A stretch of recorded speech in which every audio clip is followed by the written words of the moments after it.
ஆரணி அருகே பள்ளியில் நடத்தப்பட்ட குட் டச் பேட் டச் விழிப்புணர்வு நிகழ்ச்சியின் போது 8ஆம் வகுப்பு மாணவி ஒருவர் அளித்த புகாரின் பேரில் 5 ஆண்டுகளுக்கு முன்பு பாலியல் துன்புறுத்தலில் ஈடுபட்ட நபர் போக்சோவில் கைது செய்யப்பட்டுள்ளார்.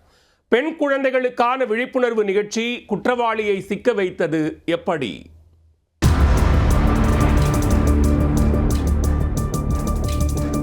திருவண்ணாமலை மாவட்டம் ஆரணியில் உள்ள அரசு பள்ளியில் கடந்த ஜூலை 23ஆம் தேதி 8ஆம் வகுப்பு மாணவிகளுக்காக குட் டச் பேட் டச் குறித்த விழிப்புணர்வு நிகழ்ச்சி நடத்தப்பட்டது. அப்போது யாராவது தவறாக நடந்து கொண்டால் பயப்படாமல் பெற்றோர், ஆசிரியர்கள் அல்லது போலீசாரிடம் தெரிவிக்க வேண்டும் என்றும், இது போன்ற அனுபவம் இருந்தால் தனியாக வந்து கூறலாம் என்றும் அறிவுறுத்தியதாக கூறப்படுகிறது. இந்த அறிவுறுத்தலுக்கு பிறகு 8ஆம் வகுப்பு மாணவி ஒருவர் ஆசிரியையை தனியாக சந்தித்து 2021ஆம் ஆண்டு 3ஆம் வகுப்பில் படித்தபோது பள்ளி வளாகத்தில் விளையாடிக் கொண்டிருந்த தன்னை ஒருவர் வீட்டிற்கு அழைத்துச் சென்று பாலியல் துன்புறுத்தல் செய்ததாக தெரிவித்திருக்கிறார். அந்த சம்பவத்தை யாரிடமும் கூறினால் அடித்து விடுவேன் என்று மிரட்டப்பட்டதால் கடந்த 5 ஆண்டுகளாக இந்த விஷயத்தை யாரிடமும் சொல்லாமல் இருந்ததாகவும், தற்போது விழிப்புணர்வு வகுப்புக்கு பிறகே தைரியமாக ஆசிரியையிடம் தெரிவித்ததாகவும் மாணவி கூறியிருக்கிறார்.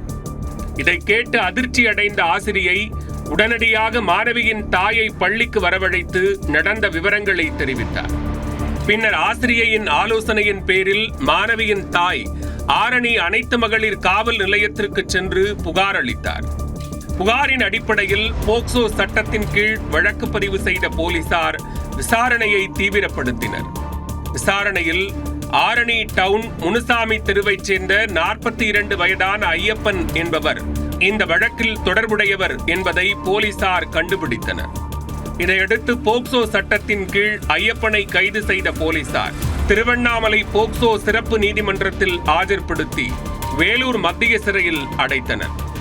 ஒரு ஆசிரியையின் விழிப்புணர்வு வகுப்பால் 5 ஆண்டுகளாக வெளியில் சொல்லப்படாமல் இருந்த பாலியல் துன்புறுத்தல் சம்பவம் வெளிச்சத்துக்கு வந்துள்ளது. இதன் மூலம் குழந்தைகளுக்கு சரியான நேரத்தில் பாதுகாப்பு விழிப்புணர்வை ஏற்படுத்துவதும், அவர்கள் அச்சமின்றி பேசக்கூடிய சூழலை உருவாக்குவதும் எவ்வளவு முக்கியம் என்பதை இந்த சம்பவம் மீண்டும் நினைவூட்டியுள்ளது.